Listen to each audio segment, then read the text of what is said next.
સરહદો સાચવવા માટે માતૃભૂમિની ઉપર દુશ્મનોના દળ માતૃભૂમિને રંદોળતા હોય ત્યારે પત્નીઓ, માતાઓ, ભગિનીઓ એ સ્વહસ્તે શમશેરો એના પતિને, એના પુત્રને કે એના ભાઈને બાંધીને આપી.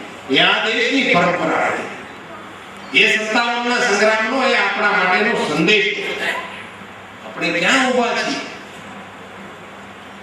ધર્મ જાતા ધરા પલટતા ક્રિયા પડંતા તાવ એતા ટાણા મરણના એમ ફળ રંગ કોણ રાવ. આ 3 ટાણા એવા છે એ મરવા માટેની મોજ લેવાના ટાણા છે. પછી ખાટલે પડીને તો છે જ નથી, કોઈ બચવાનું છે જ નહીં. કેવા કેવા આપણા માટે સંસ્મરણો લખતા ગયા છે આપણા પૂર્વજો. બલ ઘોડા બલ વંકડા હલ બાંધવા હથિયાર, પછી જાજી ખોજવા જીકવા, પછી મરવું એક જ. મરવાનું તો નક્કી જ છે, પણ એ નક્કી થઈ કે મરણની માથે ત્રણજટ બોલાવીને મરે એ ભારતનો યુવાન. એના આદર્શો આ હતા.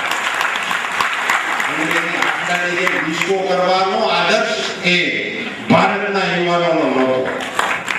ભારતના યુવાનોની આંખ અડધી લાલ રહેતી હતી ને ટપારી ન શકાય સિંહના સંતાનો છે, અમરના પુત્રો છે. પણ હવે મુશ્કેલી એ થઈ છે કે જે દ્રશ્યો અહીંયા કંડાર્યા છે, વિષ્ણુભાઈ અન્ય આપણા ઇતિહાસવિદો અથવા તો ચિરાગની ટીમને જેમણે પણ મદદ આપી છે, જેમણે પણ માર્ગદર્શન કર્યું છે, એમણે દેખાડેલા ચિત્રપટ ઉપર એમના અભિનયની અંદર નાની મોટી ક્ષતિ છે, પણ ચિત્ર તો આપણને તાકીએ ટોપીનું દેખાવાનું છે ભાઈ. આપણને ઝાંસીની રાણી દેખાવાની છે, આપણને કોઈ પેશવા દેખાવાનો છે. એ એમની મુખી ભીડાતી જોવા મળે એ હંમેશા યુવાનોનો આદર્શ લેવાનો છે. કોઈ માને કે કોઈ ના, એ અલગ વિષય છે કે આ નવી નવી ટ્યુનો ઉપર પગ હરખા હાલી શકતો નથી, રોડ ઉપર ધૂણેવા રાખે છે, હાલે છે ઓછું હલે છે જાજુ. પ્રવૃત્તિની અંદર પડાવાયેલો આપણો જુવાન એને માટે કંઈક પીરસાવવું જોઈએ. અને સન 57ની 150મી તિથિ જે છે એને સ્મરણ કરીને ગુજરાતની યુવા ભાજપની ટીમે આ પ્રોજેક્ટ હાથમાં લીધો. એના માટે હું એને અભિનંદન તો જરૂર આપું, મારી ટીમના, મારા કાર્યકર્તાઓ છે, મારા સાથીદારો છે, પણ ભારતીય જનતા પાર્ટીના પ્રમુખ તરીકે હું એમ કહેવા માંગુ છું કે મને એનું ગર્વ છે કે મારી યુવા ટીમ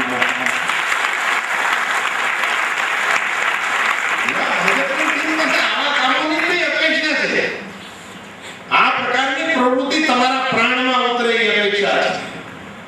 હું તો એ દિવસોની રાહ જોઈને બેઠો છું. બલાત્કાર, ઢીકણું ઊંચું એવા સમાચારો અત્યારની સ્થિતિએ ખૂબ પ્રકાશિત થાય છે, પણ ક્યારેક કોક જુવાન ઉભો થાય મારી દેખતા ત્યાં કર્યું અને ઝટ દઈને જમીઓ ખાલી દેવો જુવાન આવે કે તેની પીઠ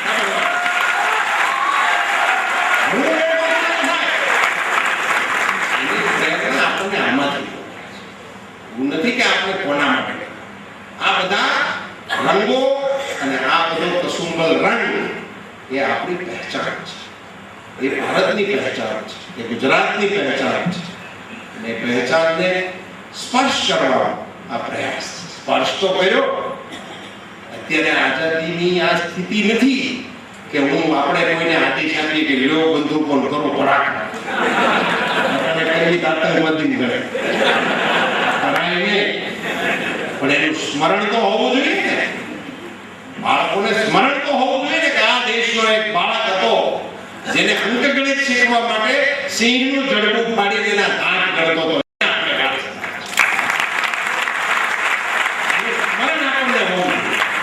આપણને સ્મરણ હોવું જોઈએ આપણા શહીદો, આપણને સ્મરણ હોવું જોઈએ આપણા સેનાનીઓ. અને મિત્રો, આઝાદી પહેલા આમની સામે લડ્યા જેવું નથી. આઝાદ હિન્દુસ્તાન થયા પછી પણ હિન્દુસ્તાને એવા મર્દ બચ્ચાઓને જન્મ આપવાના અનેક દાખલાઓ છે. જ્યારે અમેરિકાની બનાવેલી પેટર્ન ટેન્ક, અમેરિકનોના યુદ્ધ નિષ્ણાતો એમ માનતા હતા કે આ ટેન્કો અજેય છે, આને તોડી ન શકાય. અને પાકિસ્તાને એ ટેન્કોનો પાળો જે દિવસે હિન્દુસ્તાનની સરહદ ઉપર રવાના કર્યો અને એ વખતે એનો મુકાબલો કેવી રીતે કરવો એ યુદ્ધ નિષ્ણાંતોના ધ્યાનમાં નહોતું આવતું. એનું શું મુકાબલો એ હાલ્યું જ આવે.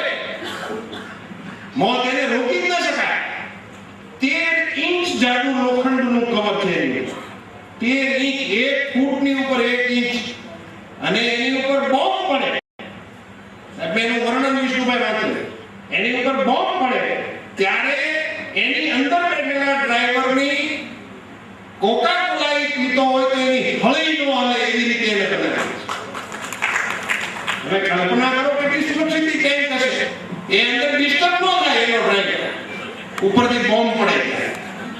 આટલું સખત કવચ ધરાવતી આ ટેન્કોનો પાળો ભારતની સરહદને ક્રોસ કરીને જ્યારે અંદર આવ્યો છાંબ વિસ્તારમાં મને યાદ છે.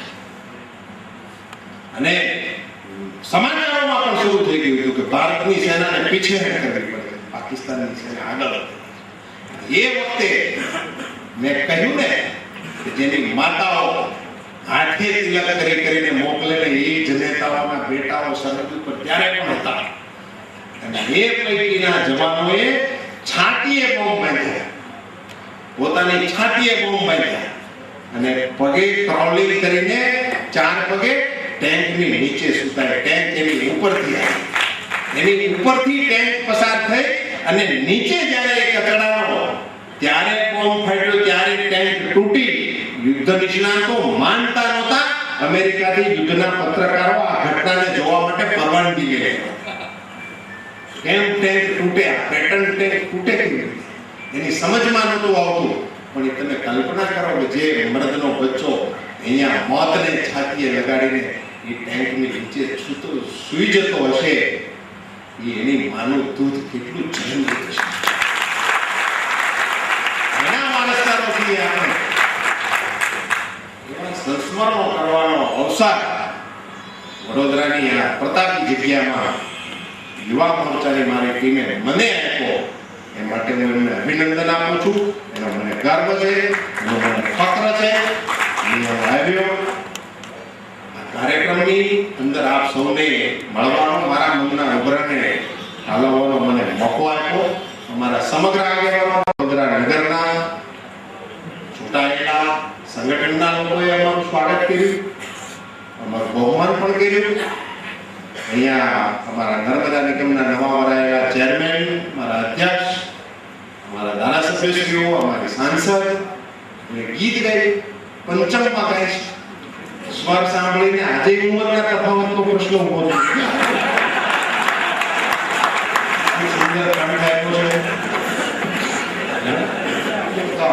જોઈએ છીએ, હું તો ઓળખું છું એટલે મને કઈ પ્રોબ્લેમ નથી.